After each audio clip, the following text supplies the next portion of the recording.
ડેડિયાપાડાના ધારાસભ્ય ચૈતર વસાવા અને સાંસદ મનસુખ વસાવા તે બંને એક સ્ટેજ પર સાથે બેઠા હતા અને ત્યાર પછી આ ચૈતર વસાવા છે તે આદિવાસીઓ છે તેમના મુદ્દે આ અધિકારીઓ છે તેમનો ઉધડો લે છે।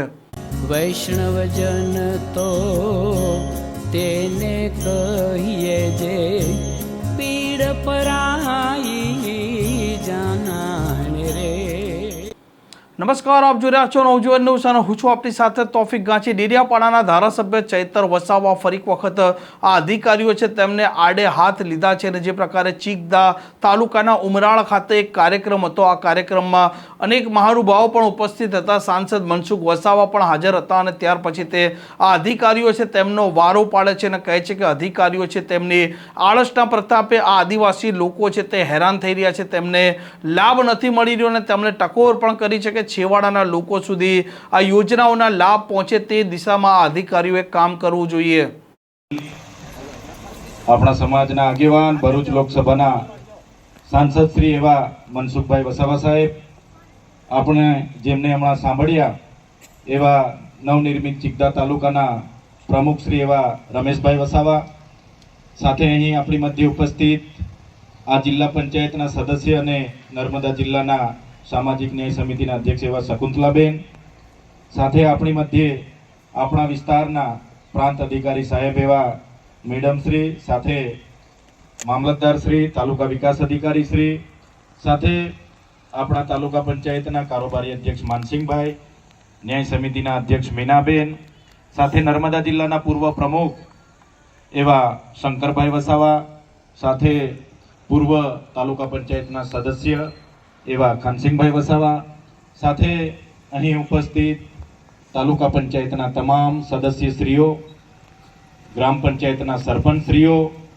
સાથે ભારતીય જનતા પાર્ટીના પ્રમુખશ્રી અને મારા સાથી અને નર્મદા જિલ્લાના આમ આદમી પાર્ટીના ઉપાધ્યક્ષ એવા દેવેન્દ્રભાઈ, સાથે મોટી સંખ્યામાં અહીં ઉપસ્થિત ગામના અને આજુબાજુ ગામના વડીલો, યુવાનો, માતા બહેનો અને ખૂબ મોટી સંખ્યામાં તમામ શાખાઓમાંથી અહીં ઉપસ્થિત થયેલું વહીવટી તંત્ર, જેમાં તલાટીશ્રીઓ, આંગણવાડી વર્કરો, આશા વર્કરો, આરોગ્ય વિભાગના કર્મચારીઓ, સાથે પોલીસ અધિકારીઓ, ફોરેસ્ટ અધિકારીઓ, તમામ લોકો આજના કાર્યક્રમમાં પધારેલા છે। સૌને મેં નમન કરું છું અને સૌને હું જોહાર કરું છું।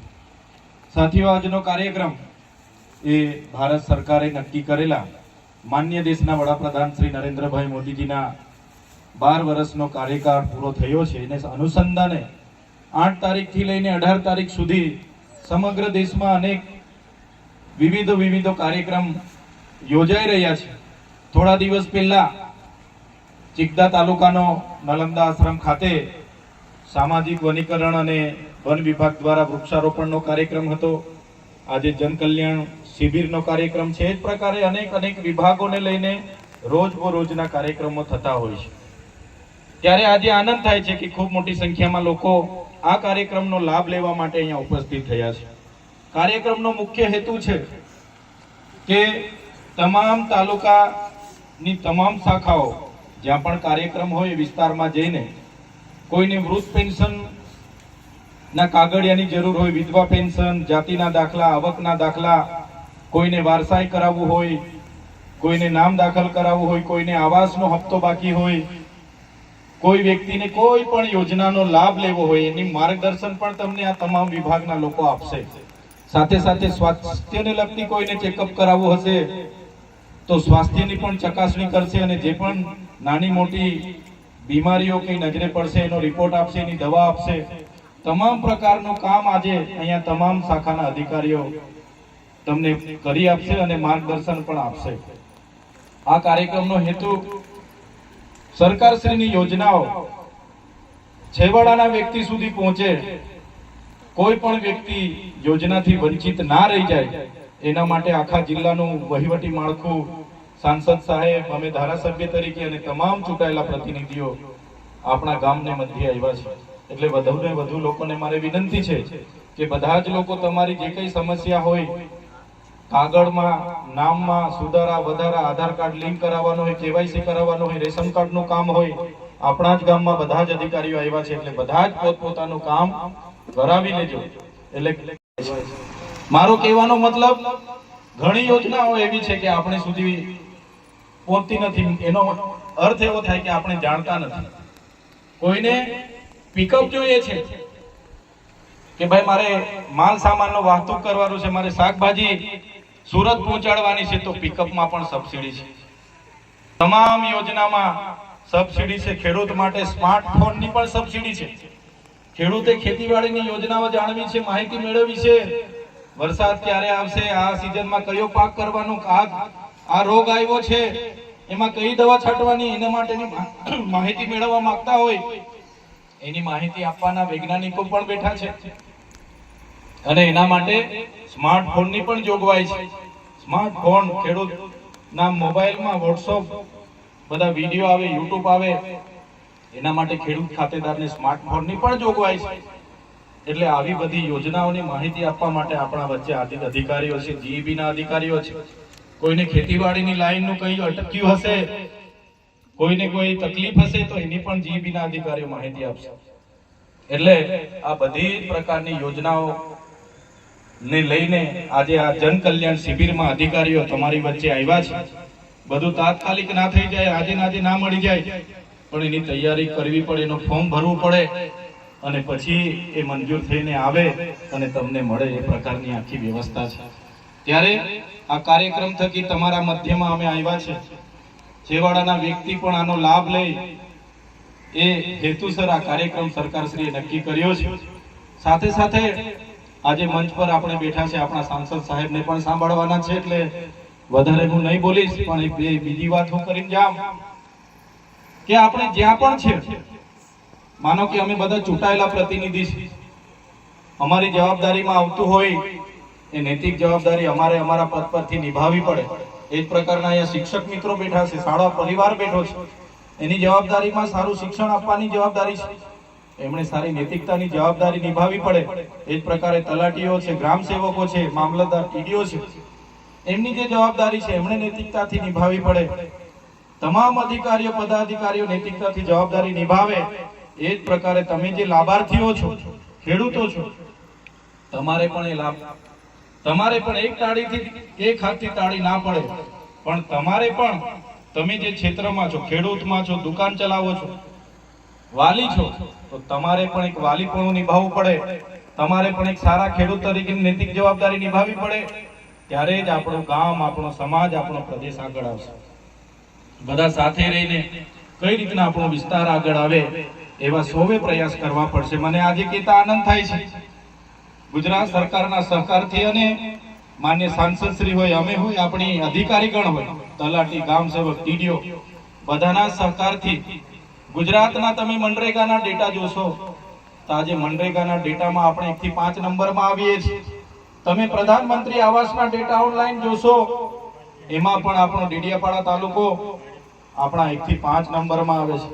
તમે પ્રધાનમંત્રી કુસુમ યોજના, જેમાં સોલાર પંપ સેટ મળે છે, આજે તમે સાંજે બેસીને મોબાઈલમાં પીએમ કુસુમ યોજના ખોલીને એના ડેટા જોશો તો મને કહેતા આનંદ થાય છે કે આખા ગુજરાતમાં આપણો વિસ્તાર 1 નંબર પર આજે છે. એ જ પ્રકારની અનેક યોજનાઓ તમને ઓનલાઈન ડેટાઓ મળશે. ત્યારે એ તમામ લોકોના પ્રયાસોથી થયું છે. કોઈ એકલાના પ્રયાસોથી અમે એવું નથી કહેતા કે અમે ચૂંટાયેલા લોકોના પ્રયાસથી. જ્યાં સુધી તમારા કામ નહીં પતશે ત્યાં સુધી તમારી સેવા આપશે, માર્ગદર્શન આપશે ને પછી અહીંથી જવાના છે. સાથીઓ, યોજનાની આપણે વાત કરીએ તો સરકારની અનેક યોજનાઓ છે. ખેડૂતો હોય એમની પાસે 7-12 સનત હોય તો દાતરડીથી લઈને ટ્રેક્ટર સુધીની યોજનાઓ છે. ખેડૂતોને તગારા, પાવડા, પિકમ જોઈએ એની માટે પણ યોજના છે. કોઈને દુધાળા પશુ જોઈએ, ગાય ભેંસની પણ યોજના છે. કોઈને એવું થાય છે કે મારે બકરા ઉછેર કરવો છે તો બકરા ઉછેરની પણ યોજના છે, મરઘા પાલનની પણ યોજના છે. કોઈને ટ્રેક્ટર લેવું છે તો ટ્રેક્ટરમાં પણ 1 લાખ રૂપિયાની સબસિડી છે. કલ્ટી લેવી છે તે 32-33 હજારની સબસિડી છે. પાવર ટીલરમાં સબસિડી છે. પ્લાવ લેવો છે, તમામે તમામ સાધનોમાં સરકારશ્રી તરફથી આઈ ખેડૂત પોર્ટલમાં એની સબસિડી મળે છે. એ જ પ્રકારે કૃષિ વૈવિધ્યકરણની એક યોજના છે. કોઈને ખેતીવાડીની કીટ જોઈએ કે ભાઈ સગવડ નથી, મારે ખેતીવાડીમાં વૈવિધ્યકરણમાં લાભ જોઈએ છે, એમાં પણ કોઈને કપાસનું બિયારણ જોઈએ, ડાંગરનું બિયારણ જોઈએ, શાકભાજીનું બિયારણ જોઈએ, ખાતર દવા સાથે એની પણ યોજના છે. કોઈને વેલાવાળા શાકભાજી કરીને માંડવા બનાવવાના છે, એની પણ યોજનાઓ છે. એ જ પ્રકારની અનેક જાતની, કોઈને નેટ હાઉસ બનાવવું છે, ગ્રીન હાઉસ બનાવવું છે, મલ્ચિંગ બનાવવું છે, ડ્રીપ બનાવી છે, એ તો તમામ પ્રકારની યોજનાઓ આજે છે. તમે આ અધિકારી મિત્રો બેઠા છે એમને પૂછીને તમે કરી શકશો. એ જ પ્રકારની DRD ની પણ એટલી બધી યોજનાઓ છે, જિલ્લા રોજગાર કચેરીની પણ એટલી યોજનાઓ છે. કોઈ બેરોજગાર છે અને રોજગારલક્ષી સબસિડી જોઈએ છે, કોઈ દુકાન ખોલવું છે, કોઈ બેને બ્યુટી પાર્લર ખોલવું છે, એની માટે પણ સબસિડી છે. કોઈને એગ્રો ખોલવો છે, મંડળી ખોલવી છે, કોઈને દૂધ મંડળી ખોલવી છે, કોઈને તબેલો બનાવવો છે, એની માટે પણ સબસિડી છે. એ જ પ્રકારે કોઈને સીવણ મશીન જોઈએ છે, કોઈને કોમ્પ્યુટરની તાલીમ લેવાની છે, કોઈને શેરડી પિલાણનું મશીન જોઈએ છે, કોઈને સલૂન ખોલવું છે, વાળ કાપવાના સાધનો જોઈએ છે, કોઈને કડિયાના મિસ્ત્રીના તમામ પ્રકારની સહાયો આજે સરકારશ્રીમાંથી યોજનાઓ છે એમાં મળી જાય છે. તમને શું જોઈએ એનું માર્ગદર્શન આજે આપવા માટે અધિકારીઓ આવ્યા છે. એ જ પ્રકારે શિક્ષણમાં પણ અનેક પ્રકારની યોજનાઓ છે. કોઈ વિદ્યાર્થી આપણો હોય એને MBBS કરવું છે, આપણી પાસે એટલી સગવડતા નથી, તો એની માટે પણ ટ્રાઇબલ સપ્લાનમાં આપણે જોગવાઈ છે. કોઈનો દીકરો ઉચ્ચ અભ્યાસ માટે એને સારું પાયલોટિંગ કરવું છે, પાયલોટ બનવું છે અને વિદેશમાં અભ્યાસ કરવા જવું છે, એના માટે પણ ટ્રાઇબલ તમારા સહકારથી, અધિકારીઓના સહકારથી, પદાધિકારીઓના સહકારથી બધા એક મુઠ્ઠી બનીને કામ કરે છે. તે દિવસે આવી સફળતાઓ મળે છે ને એનાથી પણ વધારે સારું થાય. આપણા વિસ્તારમાં હજુ 2-3 સમસ્યાઓ છે, કુપોષણની સમસ્યાઓ છે, સિકલ સેલની સમસ્યાઓ છે, પણ એ અવિરત ચાલતી પ્રક્રિયાઓ છે. એમાં એને પણ નિવારણ કરવું હશે, આપણા ક્ષેત્રને સારા શિક્ષણમાં લઈ જવું હશે, આપણા વિસ્તારમાં કૃષિ ક્ષેત્રે ક્રાંતિ લાવી હશે, શિક્ષણ ક્ષેત્રે ક્રાંતિ લાવી હશે, રોજગારીમાં પણ આપણા યુવાનોને સારી રોજગારી મળે, નોકરી મળે, ભરતીઓમાં પાસ થાય, એ પ્રકારની જો ક્રાંતિ લાવી હશે તો બધાય સહિયારો પ્રયાસ કરવો પડશે. કોઈ એક વ્યક્તિના પ્રયાસથી આખો વિસ્તારનો સારો ઉદ્ધાર થઈ જાય, આખો વિસ્તારનો સર્વાંગી વિકાસ થાય એવું બનતું નથી. એક સામાન્ય તલાટીથી લઈને ગ્રામ સેવકથી લઈ ધારાસભ્ય, સાંસદ, પ્રમુખો, બધા જ લોકો, તમામ અધિકારીઓ, ફોરેસ્ટ વિભાગના હોય, જીબીના હોય, બધા જ લોકો રાત દિવસ મહેનત કરે છે, પોતાની ફરજ નિભાવે છે. એક પ્રકારે નૈતિકતાથી જે જવાબદારી મળી છે નિભાવશે તો મને પૂરો વિશ્વાસ છે સૌના સહકારથી આપણે આગળ વધી શકીશું.